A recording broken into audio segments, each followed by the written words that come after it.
Comme toujours, chaque semaine, l'actu au travers du prisme de la communication, émission consacrée à l'élection de Donald Trump, l'homme qui a fait voler en éclats tous les codes de la communication traditionnelle. C'est une mine pour nos invités qui sont ce soir Anne-Claire Ruel, prof de communication à Paris 13, Jackie Isabello, qui est le fondateur de Coriolink, et Nicolas Boudot, associé au cabinet Tilder. Bonsoir à tous les trois. Bonsoir. On va revoir, si vous le voulez bien. Bonsoir. On va commencer par revoir cette scène vécue il y a quelques minutes sur LCI, l'échange entre Barack Obama et Donald Trump.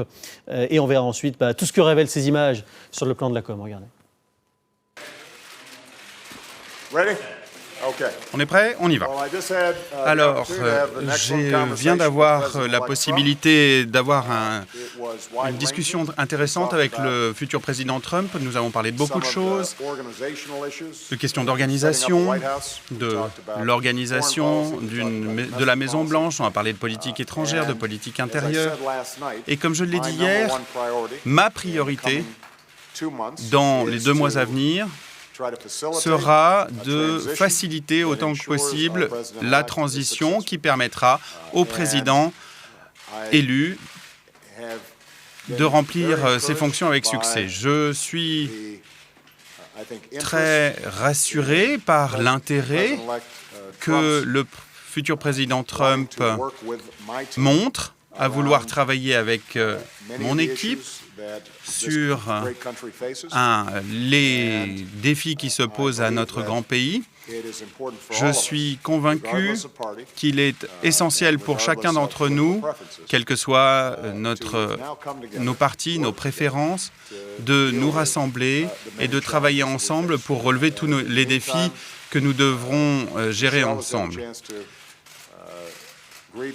Dans le même temps, Michelle a eu la possibilité de rencontrer la future première dame. Nous l'avons également rencontrée. Nous avons eu de bons entretiens. Nous voulons nous assurer qu'ils se sentent accueillis pour faciliter, là encore, la transition. Monsieur le futur président, je veux vous redire ici que nous voulons faire tout ce qui est en notre pouvoir pour vous assurer et vous permettre de réussir. Ça sera bien pour tout le pays. Merci beaucoup. Au cours de cette réunion qui ne devait durer que 10 à 20 minutes, nous devions nous connaître. On ne s'était jamais rencontrés en fait. Et j'ai beaucoup de respect pour le président. Cette réunion a duré pratiquement 1h30. Pour moi, on aurait pu s'entretenir sur ces sujets pendant beaucoup plus longtemps. Nous avons d'ailleurs évoqué beaucoup de situations différentes, certaines extraordinaires et certaines difficiles par ailleurs. Je me réjouis de pouvoir travailler avec le président, y compris avec ses conseillers. Il m'a expliqué une partie des difficultés, il m'a expliqué une partie des réalisations qui ont été effectuées, des atouts dont nous disposons et des difficultés. Ça a été un honneur de parler avec vous et je me réjouis de pouvoir vous rencontrer plusieurs fois par la suite. Et voilà donc pour cette scène, une scène Anne-Claire Ruel très américaine. Ah oui, c'est très à l'américaine. Donc on voit que c'est la paix des braves, quoi. Ils arrivent, c'est très calme. On voit Obama totalement à l'aise, qui fait la passation comme ça de manière très fluide, très soft, finalement à l'image un peu de son mandat, quoi, d'un point de vue communication. Et puis Donald Trump qui insiste sur ce temps donné de passation pour bien montrer que finalement, voilà, 10 minutes, mais non, ça n'a pas été bâclé. On a pris le temps de se parler, on a pris le temps justement d'apaiser, de poser les choses. Donc oui, c'est assez bien réussi en termes de communication. Avec une posture des deux, Jackie Isabello, qui est assez intéressante. D'un côté, Barack Obama, qui est quand même toujours dans le leadership, très charismatique, qui montre que c'est encore lui le patron. Oui, absolument. Et on sent que Donald Trump est un peu moins exubérant et oui, qu'il a l'habitude il est un peu de l'être. impressionné. Il commence peut-être à se glisser dans le costume de la fonction, mais ce qu'il faut voir, c'est qu'on vient de se faire rencontrer 2 personnages qui, depuis des années, passent leur temps à se conspuer. Oui. L'un ayant dit à l'autre qu'il n'était pas véritablement américain, oui. L'autre ayant fait l'honneur à l'un de le fracasser en race campagne lors du dîner de la presse américaine, qui est un dîner extrêmement scruté. Donc ces 2 ennemis intimes se rencontrent là. Alors après, Donald Trump, il reprend la main parce que il pipote toujours un peu. Ça dure jamais 15 minutes. C'est pas codifié, mais cette période qui est expliquée dans la Constitution, elle n'est pas codifiée en termes de temps. Mais il y a des entretiens entre présidents qui ont duré 2 heures, par exemple. Oui. Ça ne dure jamais un quart d'heure. C'est une vraie période de travail parce que les Américains, la Constitution, l'establishment attendent que ces 2 personnes retrouvent la bannière étoilée pour se mettre au travail ensemble. Donc là, Trump fait à nouveau du Trump, mais un peu plus en dedans. Donald Trump, Nicolas Baudot, dont on voit qu'il est un peu renfrogné sur son siège, c'est pas le Donald Trump debout, claironnant avec ce geste comme ça toujours, qui parlait pendant la campagne. C'est une image assez différente qu'il donne là. Oui, je pense il a les mains jointes comme ça, on l'a jamais vu comme ça. Je pense qu'il a échappé à personne que le temps de la campagne était terminé et que dans une démocratie adulte, parce que les États-Unis, c'est encore une démocratie adulte, et bien une fois que le temps de la campagne est terminé, c'est le temps du gouvernement, le temps de la prise de fonction. Et alors, Donald Trump, il est tel qu'en lui-même. Parce que mon intime conviction, c'est que Donald Trump, comme chef d'entreprise, il a fait une OPA sur les États-Unis. C'est-à-dire qu'il a construit un programme, y compris de communication, en se disant, voilà, c'est une OPA, c'est une fusion-acquisition, comment je peux devenir président des États-Unis ? Eh bien, en tenant un discours de défiance à l'endroit des élites, eh bien, en étant grossier à certains moments, en étant extrêmement dur sur les questions liées aux étrangers. Vous pensez qu'il a théorisé tout ça ? Il n'est pas à l'instinct, comme ça, à l'envie du moment ? Bien sûr que oui, c'est un chef d'entreprise, il s'est dit comment je peux prendre cette place-là, tout cela est organisé, et à partir du moment où c'est réussi, eh bien, tout le monde se rassemble, le temps de l'élection est terminé, le temps de la campagne est terminé, on passe à la phase de gouvernement et Trump, c'est pas le bouffon, le clown ou le guignol que l'on nous a vendu fondamentalement. Il a été comme ça pendant la campagne parce que c'est ce qu'il fallait faire pour être élu. C'est gagné. Maintenant, c'est un chef d'entreprise, un dirigeant et il va potentiellement montrer ce qu'il a à faire. Et donc là, il a pris la mesure de la fonction. Et en effet, il y a une période de transition jusqu'au mois de janvier où il va rencontrer, comme le disait Jackie, Barack Obama de multiples reprises. Oui. C'est comme ça que se fait la transition et c'est plutôt malin par rapport à d'autres pays comme la France où ça se fait en quelques minutes pour nous. Oui, absolument. Sur le perron de l'Élysée. Sur le perron de l'Élysée, de façon pas toujours très élégante, comme on va le voir d'ailleurs peut-être tout à l'heure. Ça s'est passé aussi, vous l'avez vu, dans un petit salon, pas au pupitre. Après, il y a comme ça une mise en scène qui est assez intéressante. Est-ce que c'est habituel, ça ? C'est ce que va nous dire notre correspondant à Washington, Philippe Gassot. Eh bien, dans cette rencontre à la Maison-Blanche, il n'y avait pas grand-chose d'innovant. Il s'agissait simplement de faire bonne figure, de montrer au peuple américain, celui qui s'était divisé du côté des démocrates et des républicains, et surtout ceux qui sont étonnés de voir Donald Trump à la Maison-Blanche, il s'agissait de montrer que les choses allaient très bien, que Barack Obama, qui avait fustigé il y a encore 3 jours Donald Trump en considérant qu'il n'avait pas sa place à la Maison-Blanche, qu'il n'était bon à rien et qu'on ne pouvait pas imaginer qu'il serait commandant en chef avec le doigt sur le bouton atomique. Eh bien, tout cela, on l'avait balayé. De son côté, Donald Trump, qui considérait que les 8 années de Barack Obama passées à la Maison-Blanche comptaient pour du beurre, eh bien, on est revenu à des choses beaucoup plus sympathiques. Il a fallu sourire. Vous avez Donald Trump qui a considéré que Barack Obama était quelqu'un de très fréquentable et de formidable. Et d'ailleurs, c'était la première fois qu'ils se rencontraient. Donc là, on en était au ras de la toile cirée en ce qui concerne la communication. On pense bien que si Hillary Clinton avait été à la place de Donald Trump, on ne se serait certainement pas contenté uniquement du canapé du bureau ovale. Il y aurait probablement eu des déplacements dans la Maison-Blanche parce que le président a le droit de décider de ce qu'il veut. On n'a pas vu les premières dames. S'il y avait eu Hillary Clinton là, eh bien, on aurait vu probablement les vice-présidents parce qu'ils se sont rencontrés. Et il aurait été question certainement de s'adresser à la presse dans le Rose Garden et de faire venir les journalistes comme une grande famille. Là, on a joué service minimum parce qu'il faut montrer que tout va bien et qu'il n'y a aucun risque. Il faut calmer le jeu parce qu'il y a des manifestations dans le pays, ça et là, et de montrer que le président en exercice et le président qui vient d'être élu s'entendent bien et que la transmission, eh bien, elle va se passer très calmement. Voilà donc ce qu'on pouvait dire sur cette scène-là. Mais juste avant, il y a une autre scène un peu hallucinante. Anne-Claire Ruel, vous allez nous dire ce que vous en avez pensé. La scène de l'arrivée en avion de Donald Trump avec cet avion énorme et Trump marqué en énorme qui se pose à Washington pour aller ensuite à la Maison-Blanche. C'est vraiment une arrivée triomphale, là, totalement mise en scène. totalement mise en scène, mais c'est exactement ce qu'il faisait aussi quand il arrivait sur les meetings. C'est-à-dire que normalement, les candidats ont leur propre moyen de transport, ils arrivent en voiture, en avion. Lui, il arrive toujours avec son jet. C'est plus qu'un jet, là. Hein. Oui, et pourquoi est-ce que ça l'a son Boeing servi personnel. Exactement. Ouais. Pourquoi est-ce que ça l'a servi? Parce qu'en fait, les Américains se disaient, bah oui, il est millionnaire, mais il n'a été acheté par personne, puisqu'il investit sur ses propres fonds pour la campagne.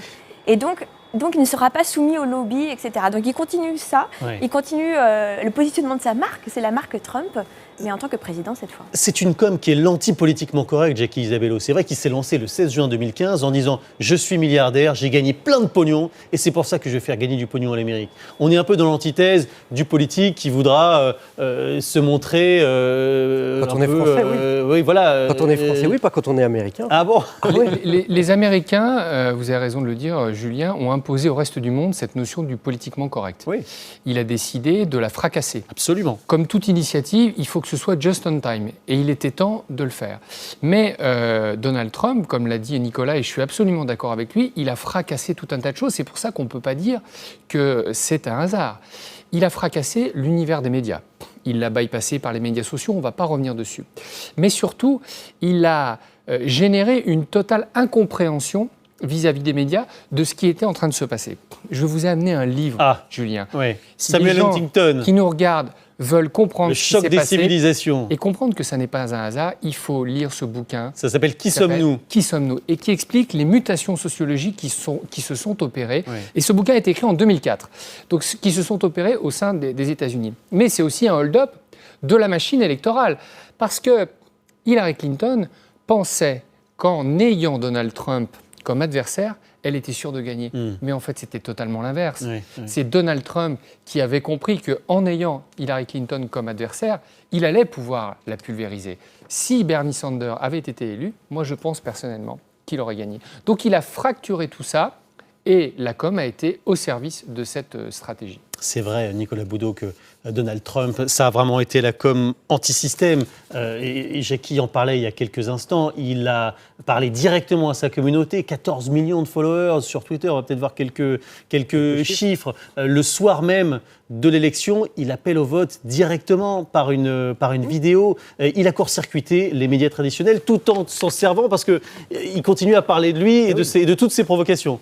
C'est toujours pareil, il s'en est servi et c'est un phénomène finalement assez classique et qu'on peut expliquer.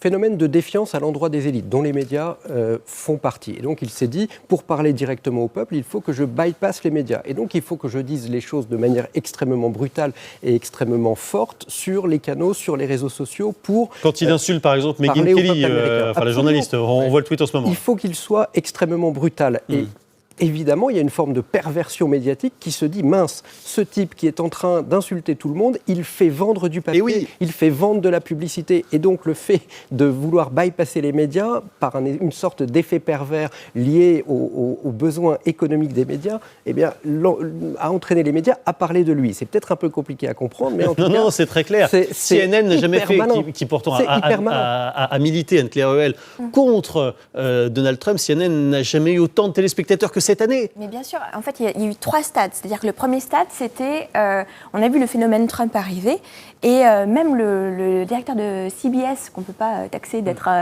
quelqu'un du côté de Trump, a commencé à dire, mais oui, c'est génial, ça fait de l'audience, donc c'est plutôt bien. Et après, c'est un peu Frankenstein, quoi. C'est-à-dire que la créature échappe un peu, et en fait, sous couvert d'être ridicule, parce que vous savez que c'est en 3 stades à chaque fois. C'est-à-dire qu'on trouve ça ridicule. Nous aussi, on est tous là-dedans. C'est-à-dire qu'on s'est dit, mais c'est quoi ces outrances totales, qu'est-ce qui se passe, voilà. Ensuite, on commence à trouver ça un petit peu dangereux. Donc, on commence à critiquer le fond, à prendre au pied de la lettre tout ce qu'il peut dire et ne pas le prendre au sérieux. Ce qu'on fait l'inverse, en fait. Les Américains ont pris au sérieux, sachant que ce n'était pas au pied de la lettre forcément tout ce qu'il proposait.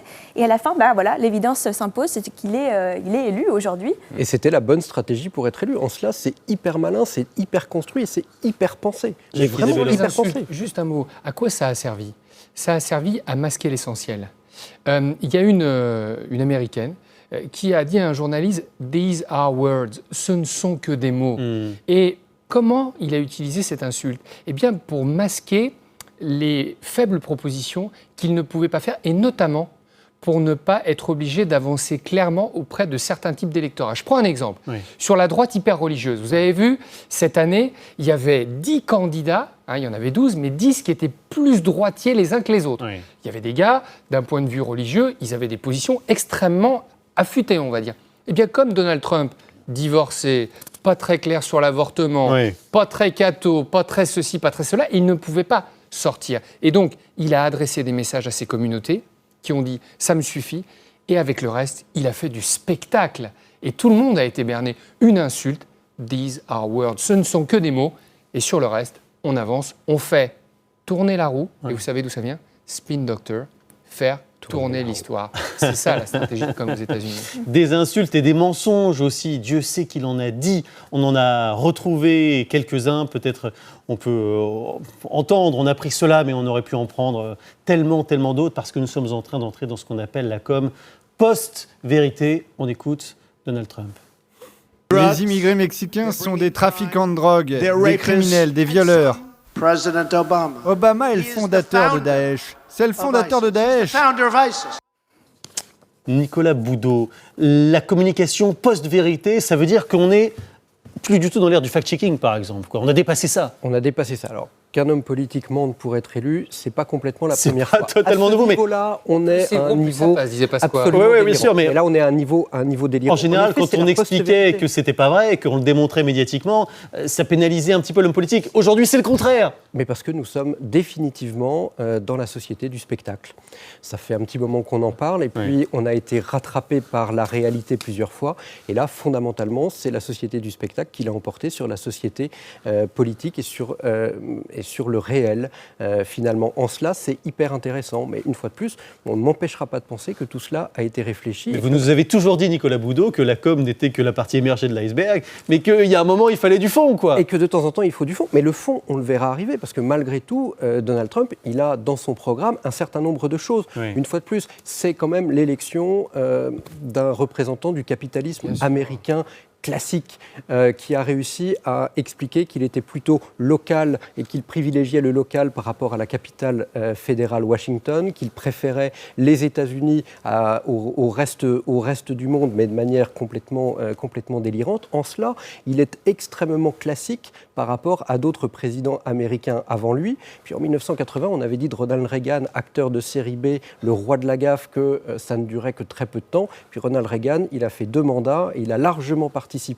à la fin de l'Union soviétique grâce à la politique dite de la guerre des étoiles. Et en cela, on peut que se féliciter finalement d'avoir eu ce type de président à un moment donné de l'histoire des États-Unis. Un autre enseignement aussi sur ce qu'on appelle les people ou les stars, Anne-Claire Ruel. À quelques jours de scrutin, Hillary Clinton s'est affichée avec Pharrell Williams, LeBron James, Rihanna, que sais-je encore, Jennifer Lopez, enfin toutes les stars les plus branchées, entre guillemets, je ne sais pas si on dit encore comme ça, mais ça l'a au contraire desservi, alors que Donald Trump lui disait « Nous, on n'a pas de J-Lo, mais moi j'ai vous ». Oui, Donald Trump s'est adressé, en fait, il ne s'est pas adressé aux médias ou aux people, justement, il s'est adressé aux vrais gens, quoi. C'est-à-dire vraiment la classe moyenne américaine. Et blanche. Et ce qui est intéressant aussi, c'est que à faire ses outrances, justement, à mentir comme il a pu le faire, finalement, c'est ce qui a fait que les médias n'ont pas essayé de démonter son programme ou sa vision de la société. C'est qu'on s'est dit, il est tellement outrancier, bon, ça ne sert à rien, quoi. On ne va pas faire le job d'aller... une à une, d'aller contrer les propositions. Donc c'est ça qui s'est aussi passé. Et pour revenir sur son programme, je pense qu'il est quand même un peu plus flou que ce qu'on dit. C'est-à-dire qu'il avait une vision de la société qui était extrêmement fermée, figée, et pour le coup là c'était assez bien établi, mais un programme qui reste un petit peu plus flottant. D'ailleurs on le voit, et vous l'avez dit précédemment lors de votre JT, c'est que des propositions commencent à être effacées déjà du site internet. Donc, sur les musulmans notamment. Parce que qui est la star dans le programme de Trump ? C'est pas Jennifer Lopez. Non, c'est Trump. C'est Trump. C'est une star aux États-Unis. Tout le monde le connaît. Il a fait de la télé. Donald Trump, il a attrapé quelqu'un, il lui a rasé la tête en direct et il a fait du catch avec ce gars-là. Les Américains aiment Donald Trump. C'est quelque chose un peu comme Beppe Grillo en Italie. On ne fait pas assez le comparatif, mais la politique doit redevenir du spectacle. On sait qu'il y a des conseillers derrière, on sait qu'il y a des gens qui savent, et on veut aussi partager une bière avec le président des États-Unis. Les Américains vous l'expliquent depuis toujours. C'est pour ça que Juppé fait son beer pong. On veut pouvoir prendre une bière avec le président des États-Unis. C'est une condition sine qua non pour qu'on vote pour vous. Et il a compris ça, Donald Trump. Et les coulisses de ce spectacle, on va continuer à vous les montrer chaque semaine dans Comme toujours. Merci beaucoup à tous les trois. On passe au grand soir politique. Justine Corbillon.